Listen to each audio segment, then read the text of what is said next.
നമസ്കാരം. വാവ് കഴിഞ്ഞിട്ടും മഴ മാറുന്ന ലക്ഷണമില്ല. ഇവിടെ രാവിലെ നല്ല തെളിച്ചമായിരുന്നു, പക്ഷെങ്കിൽ ഇപ്പോൾ 1 മണിക്കൂറോളമായി പതുക്കെ പെയ്തുകൊണ്ടിരിക്കുന്നു. എല്ലാവരും സുഖമായിരിക്കുന്നെന്ന് വിശ്വസിക്കുന്നു. മഴയൊക്കെ ഉണ്ടോ? ഇപ്പം ഞാൻ ഇങ്ങനൊരു വീഡിയോ ചെയ്യാൻ കാരണം, നമുക്കറിയാമല്ലോ കർക്കിടക മാസത്തിലെ വാവും ബലിയടിയിലും ഒക്കെ ആ സമയത്ത് നമുക്ക് വേണ്ടപ്പെട്ടവർ, നമ്മുടെ പ്രിയപ്പെട്ടവരൊക്കെ നമ്മളെ വിട്ടുപിരിഞ്ഞു പോയ ആ ഓർമ്മകൾ നമ്മുടെ മനസ്സിലേക്ക് ഓടിയെത്തുന്ന സമയമാണ്. ഇപ്പം എന്നേക്ക് അങ്ങനെ ഒരു സങ്കടം അച്ഛനെ കണ്ട ഓർമ്മയില്ല. അതുകൊണ്ട് ആ ഒരു വിഷമം നമുക്ക് എന്താണെന്ന് അറിയത്തില്ല. പക്ഷെ അച്ഛനും അമ്മയ്ക്കും എല്ലാ തുല്യമായി ഞങ്ങളെ വളർത്തിയത് ഞങ്ങളുടെ അമ്മയാണ്. അപ്പം അമ്മയുടെ മരണത്തോടെ ഒരുപാട് വിഷമങ്ങളും ദുഃഖങ്ങളും ഒക്കെ ഞങ്ങളുടെ ഉള്ളിൽ ഉണ്ട്. ഇപ്പോൾ ഈ കർക്കിടക മാസം വാവും ഒക്കെ അടുത്ത് വന്നപ്പോൾ നമ്മുടെ അമ്മ നമ്മുടെ മനസ്സിലേക്ക്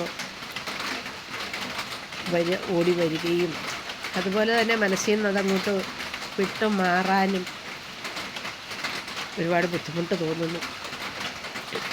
മനസ്സിനെ ഒരുപാട് വേദനിപ്പിച്ച, എന്തെല്ലാം ഉണ്ടെന്ന് പറഞ്ഞാലും നമ്മൾ സ്നേഹിക്കുന്ന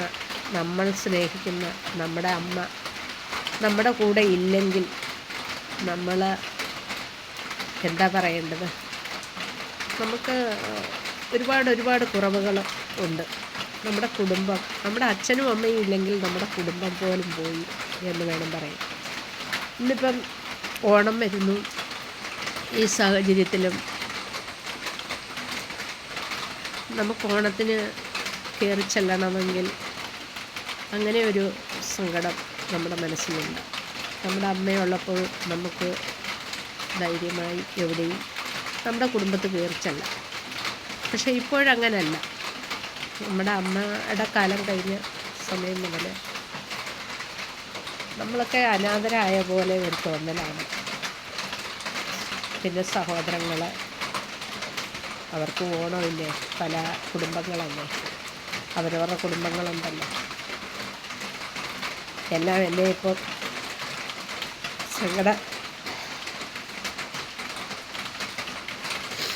അമ്മയുടെ കാര്യം ഓർക്കുമ്പോൾ അറിയാതെ കണ്ണിൽ കൂടെ വെള്ളം വരും. അത്രയ്ക്ക്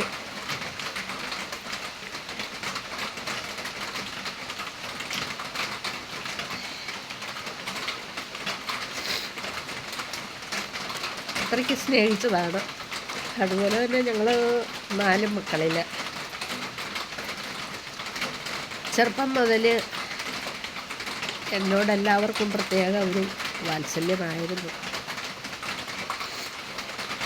അതൊക്കെ കഴിഞ്ഞു പോയ ഓർമ്മകൾ. ഇപ്പം ഞാനിത് പറയാൻ കാരണം, ഓരോ വാവും ഓരോ കർക്കിടക മാസത്തിലും നമുക്ക് വേണ്ടപ്പെട്ടവർ നമ്മളിൽ നിന്നും വിട്ടുപോകുന്ന ഒരവസ്ഥയാണ്. അറിയാതെ കണ്ണുനീര് വരുന്നു.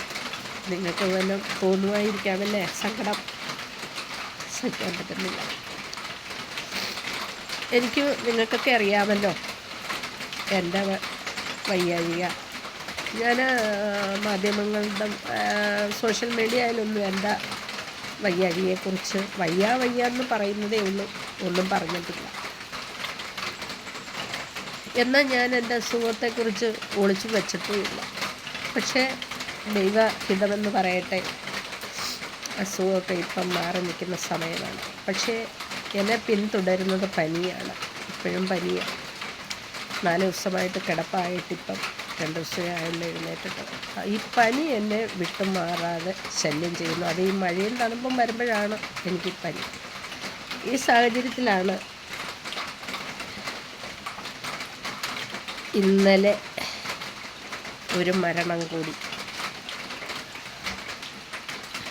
അത് മോർച്ചറിയിൽ വച്ചിരിക്കുന്നു. നാളെയാണ് അടക്കം. എൻ്റെ ഈ വയ്യാഴിക സാഹചര്യത്തിൽ പോകാനും പോകാതിരിക്കാനും പറ്റാത്ത ഒരു സാഹചര്യമാണ്. എങ്കിലും ആഗ്രഹമുണ്ട്. മരണമല്ലേ, ഇനിയും കാണാൻ പറ്റില്ലല്ലോ. പോയി കാണണം, ആഗ്രഹിക്കുന്നു. നമ്മൾ ഭൂമിയിലിരിക്കുമ്പോൾ എല്ലാവരും പറയും, എല്ലാവരും നല്ല പ്രവൃത്തി ചെയ്താൽ സ്വർഗത്തിൽ പോകുന്നു. എൻ്റെ അനുഭവമാണ്, എൻ്റെ ജീവിതത്തിൽ ഞാൻ പഠിച്ച പാഠമാണ്.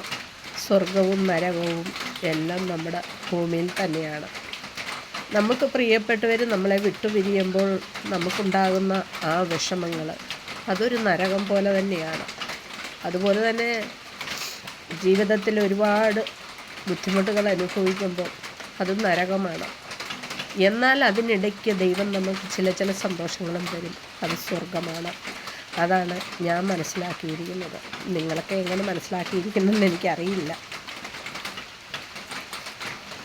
പല കാര്യവും ഓർത്തപ്പോൾ അറിയാതെ കണ്ണും നിറഞ്ഞു പോകുന്നു.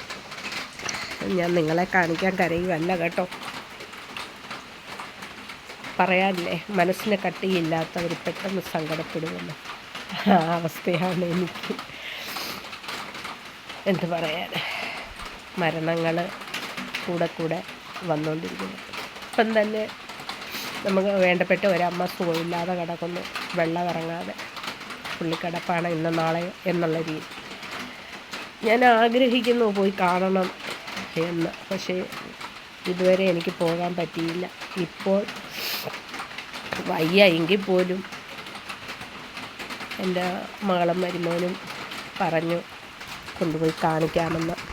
അങ്ങനെ ഞാൻ പോകാനുള്ള രീതിയിൽ ഇരിക്കുകയാണ്, അവരുടെ വിളിയും കാത്ത്. എല്ലാം കൂടെ ഓർക്കുമ്പോൾ ഒരുപാട് സങ്കടം. നമ്മളെ സ്നേഹിക്കുന്നവരും ഒക്കെ നമ്മളെ വിട്ടു പോകുമ്പോൾ എന്തൊക്കെയോ കുറവുകൾ നമുക്ക് സംഭവിക്കുന്നത് പോലെ നമ്മുടെ കൂട്ടത്തിൽ നിന്ന് ഓരോരുത്തർ പൊഴിഞ്ഞു പോകുന്നു. ഇതൊക്കെ ഓർക്കുമ്പം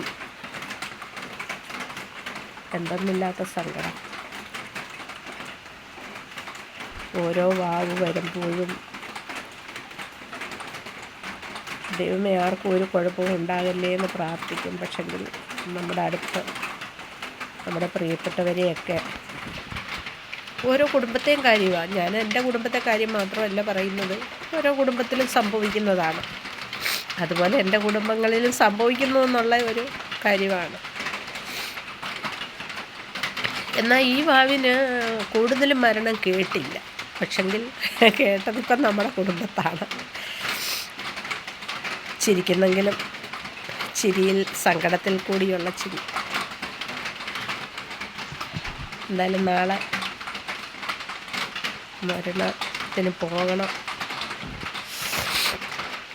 എൻ്റെ അപ്പച്ചിയുടെ മകളുടെ ഭർത്താവാണ് മരിച്ചത്. അത് അപ്പച്ചിയുടെ മകളുടെ ഭർത്താവെന്ന് പറഞ്ഞാൽ എൻ്റെ ഒരു സഹോദരന് തുല്യമാണ്. കാരണം എൻ്റെ വിവാഹ കാര്യങ്ങൾക്കും എല്ലാം മുൻപന്തിയിൽ നിന്ന ഒരു വ്യക്തിയാണ്. അതുപോലെ തന്നെ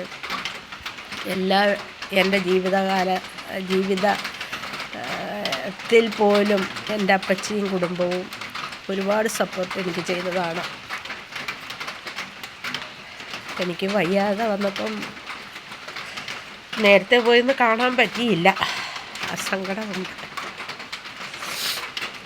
അതേപോലെ തന്നെയായിരുന്നു എൻ്റെ അച്ഛൻ്റെ ചേട്ടൻ്റെ ഭാര്യ മരിക്കുമ്പോൾ. എൻ്റെ അമ്മ പോയി കഴിഞ്ഞ അടുത്ത അമ്മ അതായിരുന്നു. അമ്മയെ കാണാനും ഒരുപാട് ആഗ്രഹിച്ചു. അന്നും ഞാൻ സുഖമില്ലാതെ കിടന്നു. എന്തോ എനിക്ക് സഹിക്കാൻ പറ്റാത്തത് അതാണ്. നമ്മുടെ കുടുംബത്തിൽ നിന്ന് ഓരോരുത്തരും പ്രിയപ്പെട്ടവർ പോകുമ്പോൾ എനിക്കവരെ ആരെയും കാണാൻ പറ്റാത്ത ഒരു സങ്കടം. ആ സമയങ്ങളിലെല്ലാം എനിക്ക് വയ്യാതിരിക്കുന്ന അവസ്ഥ.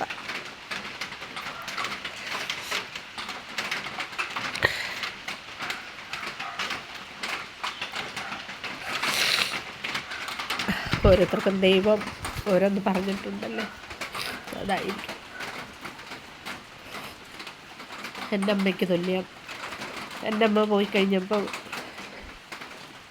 എൻ്റെ വല്യമ്മ അച്ഛൻ്റെ ചേട്ടൻ്റെ ഭാര്യ, ഞങ്ങൾ കുഞ്ഞമ്മയെന്നാണ് വിളിക്കുന്നത്. പ്രായത്തിൽ എൻ്റെ അമ്മയെക്കായിൽ വിളയതാണ്. അതുകൊണ്ട് കുഞ്ഞിലേ മുതൽ അങ്ങനെ കുഞ്ഞമ്മയെന്ന് അച്ഛൻ്റെ ചേട്ടൻ്റെ ഭാര്യ വല്യമ്മയെ കുഞ്ഞമ്മയെന്നാണ് വിളിച്ചത്. പരസ്പരം അങ്ങോട്ടും ഇങ്ങോട്ടും കുഞ്ഞമ്മയെന്നാണ് വിളിച്ചത്. രണ്ടുപേരും ഒരു പ്രായം കൊണ്ടായിരുന്നെന്ന് തോന്നുന്നു. എന്തായാലും ചെറുപ്പം മുതൽ ഞങ്ങൾ മക്കളെല്ലാം അങ്ങോട്ടും ഇങ്ങോട്ടും രണ്ട് കൂട്ടരെയും അങ്ങനെയാണ് വിളിച്ചത്. അതും ഒരു സങ്കടമായിട്ട് എൻ്റെ ഹൃദയത്തിലുണ്ട്, എനിക്ക് കാണാൻ പറ്റാഞ്ഞത്.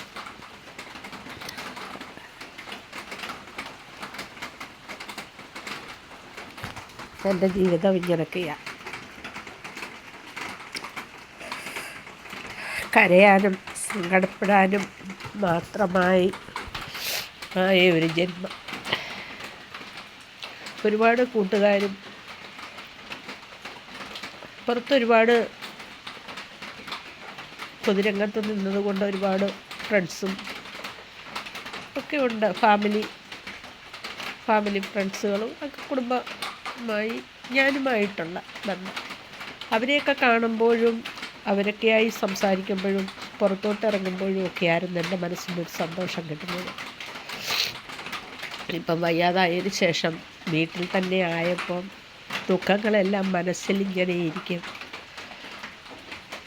ഒറ്റയ്ക്കിരുന്ന് സങ്കടപ്പെടും. ഇപ്പം വീട്ടിലാരുമില്ല. മോള് പുറത്തോട്ട് പോയി. എന്തോ ഓരോന്നോർത്തപ്പം സങ്കടം സഹിക്കാൻ പറ്റാതെ വന്നപ്പോൾ നിങ്ങളുമായിട്ട് എൻ്റെ സങ്കടം പങ്കുവയ്ക്കാമെന്ന് വിചാരിച്ചു. ഓക്കെ, എല്ലാവർക്കും ഉള്ള സങ്കടമല്ലേ, നമുക്ക് സഹിക്കാനല്ലേ പറ്റൂ. ഞാൻ ഇടയ്ക്കിടയ്ക്ക് അങ്ങനെ ആശ്വസിക്കും. പക്ഷേ എന്നാലും എൻ്റെ ഹൃദയത്തിൽ അത് താങ്ങാൻ പറ്റുന്നില്ല. അത് പുറത്ത് എന്താ പറയുന്നത്, ഭയങ്കര ഒരു ഭൂമിക്കടിയിൽ നിന്നൊരു കുമള പൊട്ടി മുകളിലോട്ട് ജലം ചിന്ന മാതിരിയുള്ള ഒരു പ്രകമ്പനം. അതാണ് എൻ്റെ മനസ്സിൽ. നിങ്ങൾക്കാർക്കെങ്കിലും അങ്ങനെയുള്ള അനുഭവങ്ങളുണ്ടോ? ഓക്കെ.